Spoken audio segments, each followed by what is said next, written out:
Hello and welcome to today's press conference about the adoption of the mandate for the trialogue on next year's budget. I have here on my side Alain Lamassoure, who is the chairman of the Budgets Committee, and next to him the rapporteur Sidonii Jędrzejewska. Ms. Jędrzejewska, you have the floor. Yeah. Thank you for taking your time to listen a bit on what has happened during the vote today, and also possibly to discuss a bit the result of the vote. What we voted today is the next stage of the preparation of the budget of the EU for 2011.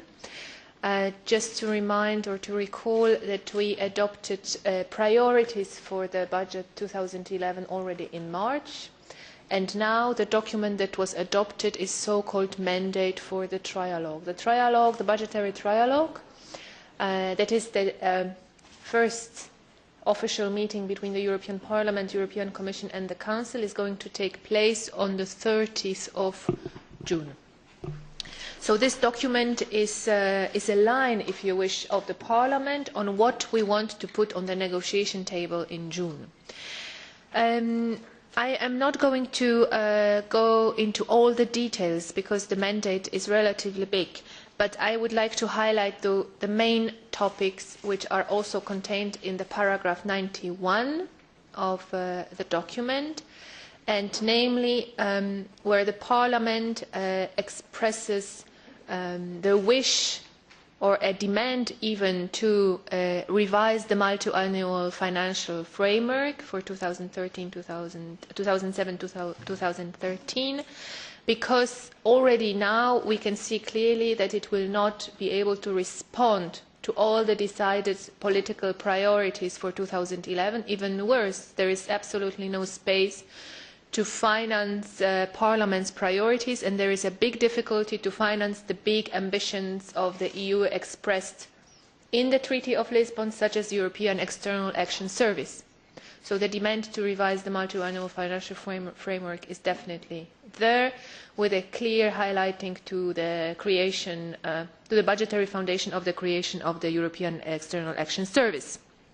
Another important issue is we would like to know, as the European Parliament, what are the budgetary consequences of the European financial stabilisation mechanism. This is also an issue to be discussed.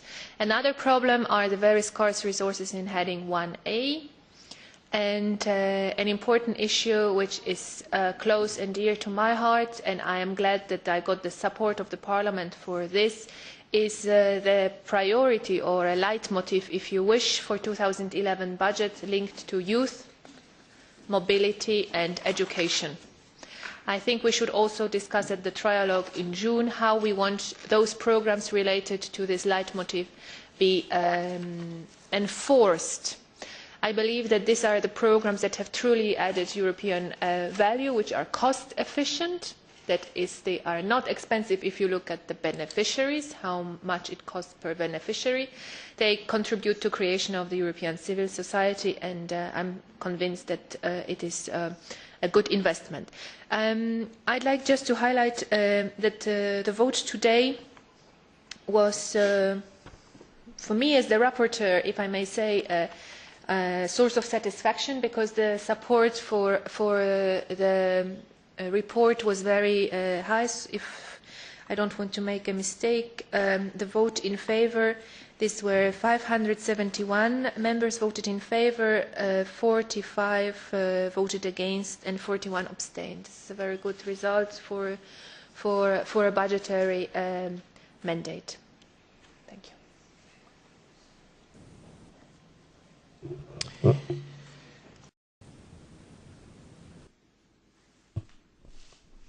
I have a question for both of you regarding the budget mandate.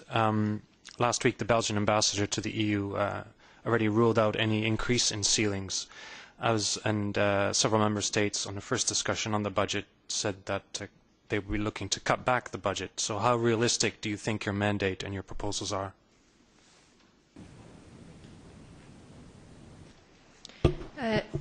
Thank you for this question, because I think it's a fundamental issue in front of all of us. I mean, the Council, the European Parliament and the European Commission. We are in a situation of two challenges which might be clashing with each other, or which might be parallel. I believe they are parallel, because one side of the story is the member states are suffering from financial and economic crisis, and therefore there is a big pressure on savings. The ministers of finance are doing a hard job in each of the member states to find the areas where they could cut, where they could save and so on.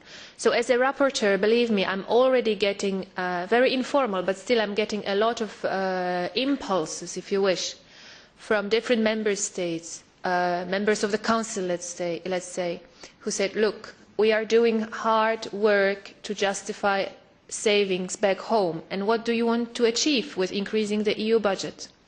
So my response is the following. At this stage, I am definitely a convinced defender of the EU budget, because we have the other side of the story, and namely, with the situation we have now, there is a need for action on the European level.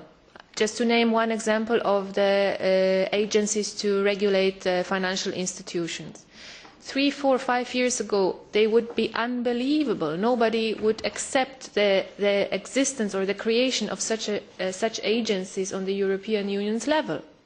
But now there is, because of the financial crisis, there is green light and there is financing for this kind of agencies, because there is a need for action, especially in the situation of crisis. There is a need for action on the European level, because there is a need for common solutions.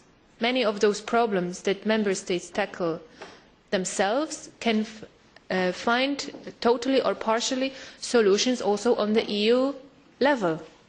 So I do not believe that cutting the EU budget is the way to solve the problem in the member states. So my answer to you, and my answer already now to the members, to those that send the signals from the Council, I do not see the possibility at the moment to cut the EU budgets just to be in line with attempts of the member states, because on the contrary, we need action at the European level. But of course, I am also realistic. If you ask me how realistic my expectations or demands are, I would say the following. I do not believe that I am strongly convinced that the priorities I highlight, especially linked to youth programmes, mobility, fighting youth unemployment, are cost efficient, are having European dimension, and are good investments. So I do not believe they are unrealistic. I think they are very realistic, they are well tested, and they have proved to be successful so far. Now, probably an easy target will be the part of the EU budget which is linked to administration. So this is just my little guess, but I imagine this might be part of the budget which will be attacked by the Council, and the European Parliament might look again where the savings could be done in the part of administration. So to sum up, I do not think that what I propose is unrealistic, because paradoxically, and this is my hope, that the current crisis will increase the European integration and will show again that many of the problems can be solved on the EU level, and that has to be accompanied by the adequate budget, because you cannot have great ambitions if you don't want to finance them. Well, thank you very much for coming to this press conference. Have a nice afternoon.